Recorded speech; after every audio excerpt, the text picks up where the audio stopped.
All right, everybody. We are back here with another episode of TEW9, the Wrestling at War 1996. We're here with the NWA uh, doing our NWA Primetime. We are at the Pyramid Arena. So let's take a quick look at last week's episode where we had a 10-man tag with Bob Backlund, Chris Jericho, Fit Finlay, Steve Armstrong, and the Patriot, defeating Brian Christopher. Um, oh, shoot. Brian Christopher, Scott Norton, and the Blue Bloods. And then we had Doink the Clown defeat Bob Holly. Then we had the Waves of Disaster, Avalanche, and Typhoon defeat Scotty Studd and Jim Powers. Ric Flair cut a promo calling out the Undertaker, saying, Undertaker, I know you're going to be here next week, so you better meet me face to face in the ring. Then we had Buddy Landel defeat Marty Jannetty. Then we had Roddy Piper cutting a promo, and then he was attacked by Tenru. The Servants of the Sister defeated Big and Bad. Then we had Macho Man Randy Savage cutting a promo about how he's going to defeat the Great Muta at BattleBowl. Then we had the Four Horsemen defeat the Nation of Domination, Muhammad X, and Shaka Brown to defeat the NWA World Tag Team titles. Jim Cornette cut a promo saying how the Horsemen are just scared of facing the Blackjacks and how they are just running scared of them. Then we had the Blackjacks defeat Brad and Scott Armstrong. We had Billy Gunn cut a promo saying how Buddy Landel is overrated and he is a nobody in the wrestling industry. Then we had Ric Flair defeat Genichiro Tenryu in the main event after Tenryu was attacked by Roddy Piper for the earlier beatdown that was received. So I am actually going to go in and book tonight's episode, and I will be right.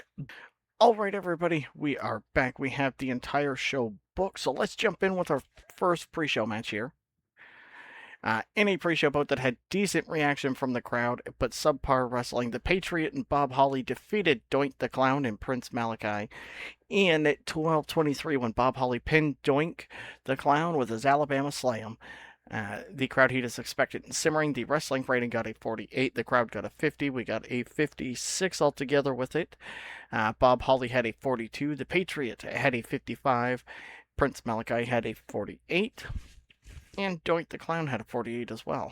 Jim Ross and Bobby Heenan worked extremely well. The commentary lifted it. The color commentary gave it a boost. And Doink the Clown is getting better at his gimmick as well. So, let's head to our next pre-show match.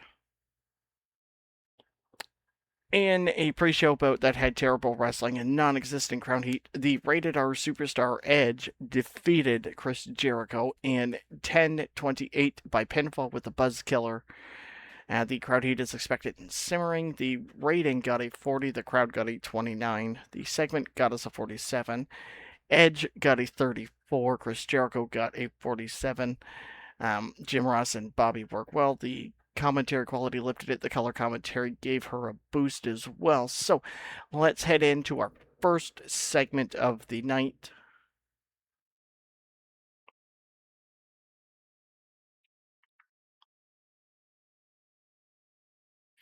That's right, baby. Boo all you want. You're just jealous because Jimmy Hart has done it again. Take a good look because you're staring at the future of the NWA Tag Team Division. The biggest, the strongest, and the most destructive tag team this company has ever seen. I call them the Waves of Disaster, Typhoon and Avalanche. Two mountains of men that don't just beat their opponents, they bury them. They don't wrestle for 20 minutes. They don't trade holds. They don't care about 5-star matches. They come to the ring for one reason, to leave bodies laying everywhere. So the Four Horsemen, you better pay attention. The Blackjacks, you better pay attention. Death Dealers, you better pay attention. Because every tag team in the National Wrestling Alliance just got put on notice. You boys have been fighting over the NWA World Tag Team Championships, but it doesn't matter who's wearing those belts because sooner or later, the waves of disaster are coming. And when they hit, they're going to wash away every tag team standing in their path. So enjoy your championships while you can, because the biggest storm in professional wrestling has just arrived in the NWA. So the crowd heat at the end is simmering. They got a 57. Jimmy Hart debuted his Mouth of the South gimmick. It got a great. The commentary quality gave it a boost, and the color did as well. A marketable gimmick, large penalty to charisma during matches and angles, and can be penalized for being used in lengthy matches. Well, he's just a manager, so we don't have to worry about that. So let's head to their opening contest, which is going to be horrible. Oh, it's not as bad as I thought. Any bout that didn't have much heat and terrible wrestling, the Waves of Disaster defeated Brad and Steve Armstrong in 601 when Avalanche pinned Steve Armstrong with a big splash. The crowd is unclear. The wrestling rating got a 44. The crowd got a 45. We got a 43. Avalanche got a 50. Typhoon got a 46. Steve got a 37 and Brad got a 43. It turns out Brad and Steve have zero chemistry as partners. Jim and Bobby did great work. The commentary lifted it. The color commentary lifted it. The Jimmy Hart did good work at ringside, and the match cooled the crowd a little bit. So let's hit the next promo by Roddy Piper.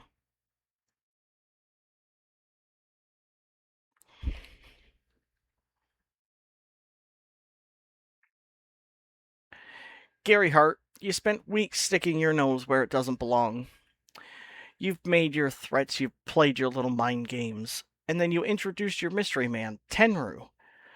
Well, let me tell you both something. I didn't come to the NWA to back down from anybody. I didn't come here looking for an easy payday. I came here to fight the toughest men in professional wrestling. So, Gary Hart, you better listen close. And Tenru, you better listen even closer. In 6 days at BattleBowl, they're gonna be more than talking. There's no more warnings, no more surprises. It's just gonna be you and me.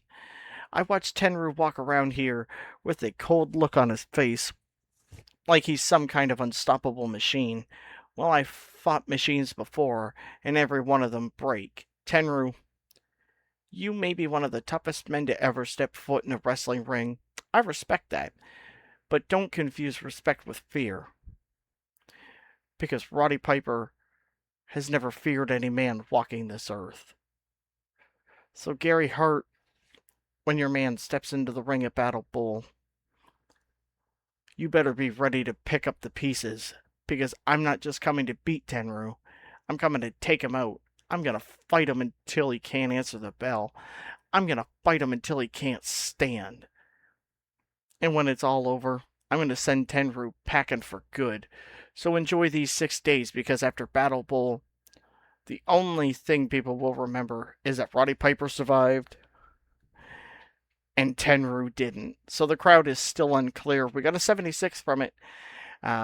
It advanced the Hot Rod Tenru storyline. The commentary gave it a boost as well. So let's hit Hot Rod's match here. So in a decent match, Roddy Piper defeated King Tonga in 12:28 by pinfall. They're still unclear. The wrestling got a 56. The crowd got a 62. We got a 65 for it. Piper had a 55. King Tonga had a 57. It advanced the Hot Rod Tenru storyline. Jim and Bobby worked extremely well. The commentary lifted it, the color commentary, and Jesse Ventura did some good work at ringside for King Tonga. So let's head to the next segment.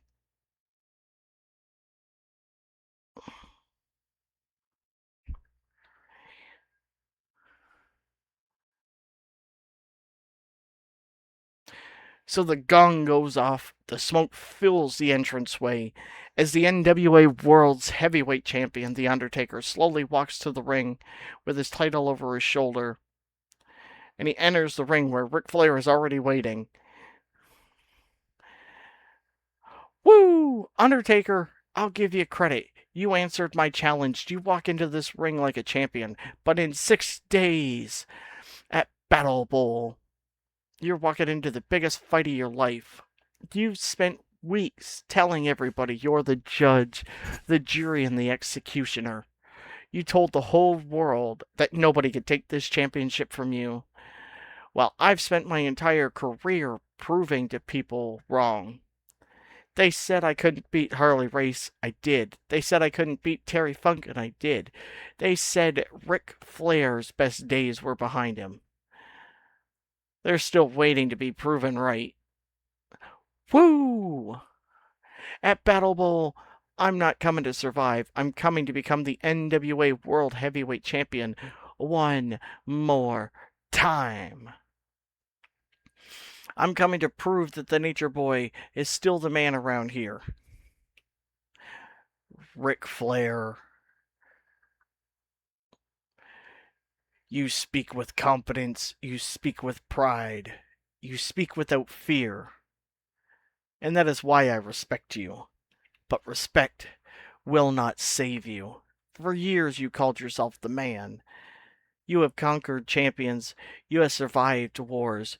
You have built a legacy that few men will ever equal. But in 6 days, your legacy meets your judgment. You will walk into BattleBowl believing you could take this championship, but you will leave exactly like every man before you, defeated. Because this championship belongs to the Deadman. So Ric Flair steps nose to nose with The Undertaker. I've heard every warning. I've heard every threat. And in 6 days from now, I'm still going to walk that aisle. I'm still going to look you dead in the eye. And I'm still going to fight with everything I got. If I go down, I'm going down fighting. But don't make one mistake, Deadman. I'm not coming to BattleBowl to make history. I'm coming to take that championship. Woo! In 6 days, there will be no escape, no mercy, and no second chances. Only one man will leave BattleBowl as the NWA World Heavyweight Champion. So the crowd is still unclear. We got a 100 for the segment.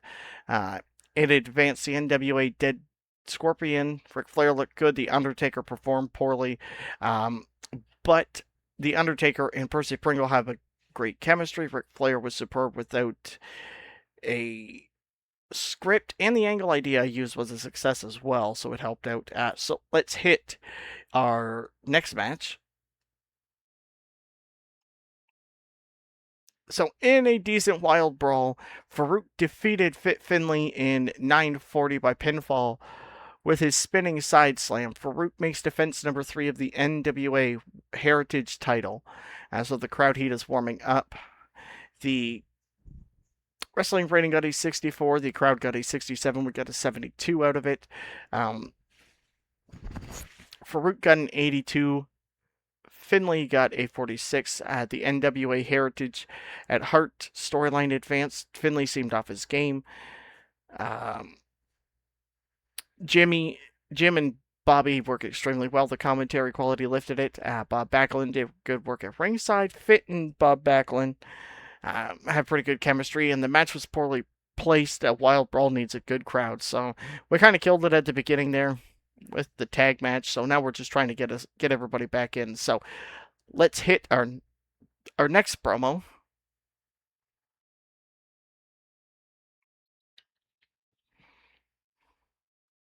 Ladies and gentlemen, when I accepted the position as president of the National Wrestling Alliance, I made a promise. I promised that championships would be earned. I promised that competition would come first. And I promised to restore the prestige that has made the National Wrestling Alliance the gold standard of professional wrestling. Tonight, I have the privilege of introducing the newest championship in the NWA.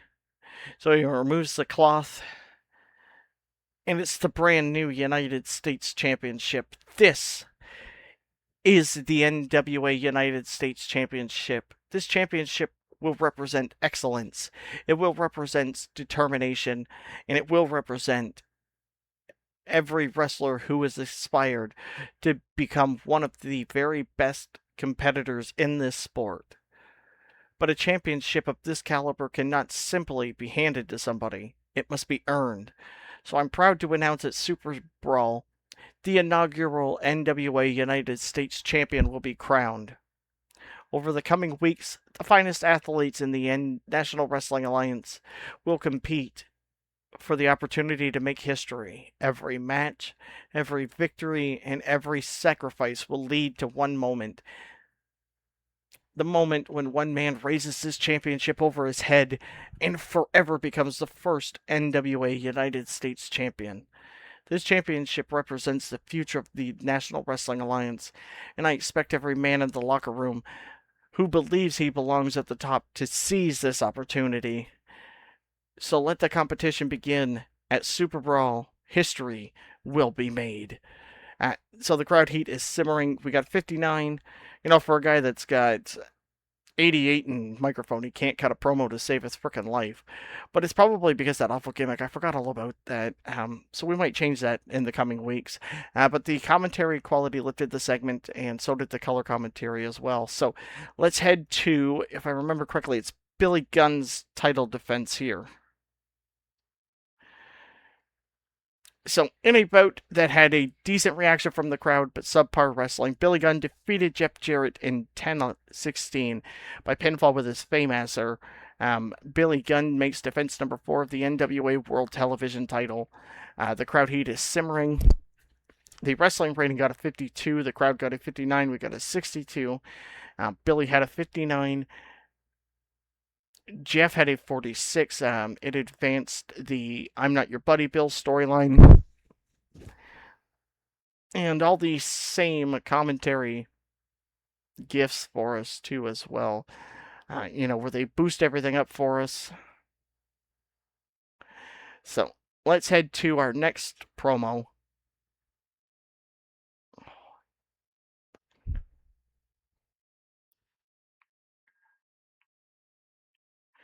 Oh, yeah. Great Muda. You've been playing your little mind games long enough, yeah. You've been hiding behind the smoke, the mist, the mind games, the silence. But in 6 days at BattleBowl, all the fun and games come to an end. For weeks, you tried to get inside the head of the Macho Man. You wanted me to fear you. You wanted me to doubt myself. But all you done is make me mad. And a mad Randy Savage is the most dangerous man in professional wrestling. Ooh, yeah. You want to play mind games? I don't play games. I finish fights. And at BattleBowl, I'm climbing to the top rope just like I've done 1,000 times before. I'm gonna launch myself through the air. I'm gonna drop the macho elbow right across your chest. And when I do, you ain't getting back up. No smoke, no magic, no tricks. Just 1, 2, 3. And after I beat you in the middle of that ring, I'm going to send you packing right out of the National Wrestling Alliance. So enjoy these next 6 days while you can, Muda, because after BattleBowl, the only thing anybody is going to remember is that Randy Savage ended your time in the NWA. The madness is coming for you. Ooh, yeah. So the crowd heat is hot and rising. We got an 88. It advanced the Muda and the Madness. Savage and Elizabeth have great chemistry, and the angle got the crowd hotter as well, so that's good. So let's head to our big 8-man tag match. In a bout that had good heat and decent wrestling, Servants of the Sisters and the Blackjacks defeated the Death Dealers and the Four Horsemen in 1304 when Blackjack Mulligan pinned Steve Williams with his lariat. The crowd heat is hot. The wrestling rating got a 66. The crowd got a 74. We got a 79 overall for it. Dean Malenko had an 82. Dan Severn had an 80. Steve Williams had a 65. Stan Hansen had a 70. Blackjack Wyndham had a 57. Blackjack Mulligan Jr. had a 69. Hugh Morris had a 50. Nero had a 54. It advanced both the Black Eyes and Charlie Horses and the Death Dealer storylines. I keep forgetting to change that. So the commentary gave it a boost. Sister Sherry did some good work at ringside. Nero and Sherry have good chemistry.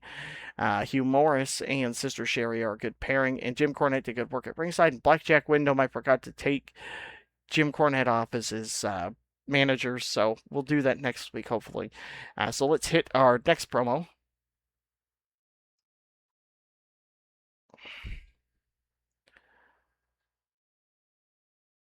Ladies and gentlemen, shut your mouths and open your eyes, because Jim Cornette has done it again. I told everybody in the NWA that I wasn't coming here alone. I told every promoter, every wrestler, and every champion, and every so-called tough guy in that locker room that I had something waiting. And tonight, I introduce you to the biggest, baddest, and most dangerous monster in professional wrestling. 7 feet of destruction. A man who doesn't just beat people, he ends careers. Everybody in the National Wrestling Alliance better take notice, because from the moment forward, nobody is safe. Ladies and gentlemen, my newest monster, Sid Vicious. Look at him. Look at what I've brought to the NWA. This ain't some pretty boy champion. This ain't some loudmouth pretending to be tough. This is Sid Vicious, and when Sid steps into that ring, somebody gets hurt. So Ric Flair, Undertaker, Sting, Arn Anderson, every man in this company better listen real close. Jim Cornette just brought the apocalypse to the NWA, and Sid Vicious is going to tear through this place one body at a time. I am the master and the ruler of the world. So the crowd heat is white hot. The segment got an 88. Jim Cornette came across well. Sid underperformed, and Jim also did superb without a script. The angle got the crowd hotter as well, so now we are cranked right up. So let's hit our main event. In a bout that had unbelievable heat and great wrestling, The Undertaker and Ted DiBiase defeated Ric Flair and the British Bulldog in 15:43 when Ted DiBiase submitted Ric Flair. The crowd heat is very hot. The wrestling rating got an 83. The crowd got a 99. The segment got us a 98. Bulldog had a 77. Flair had an 80. Ted DiBiase had an 82. The Undertaker had a 91. The Dead Scorpion gained heat as well. The Ted DiBiase creative finish was a success. Ted DiBiase was off his game. Flair and Bulldog don't work as a team. Their timing is all over the place, so we'll have to remember that. Jim and Bobby work extremely well. The Undertaker and Percy Pringle have great chemistry, and the match got the crowd buzzing. So let's finish the show. Now we got a 92. We increased the popularity in 37 regions as well. We made $2.6 million off of that. We went to 86 in the Midwest, 77 in the Southwest, 72 in Puerto Rico and Hawaii. We went to 57 in Canada, 42 in the Midlands, Northern England, and Southern England. We went to 42, so that's good. So that is everything for this episode, and I will see everyone in the next one.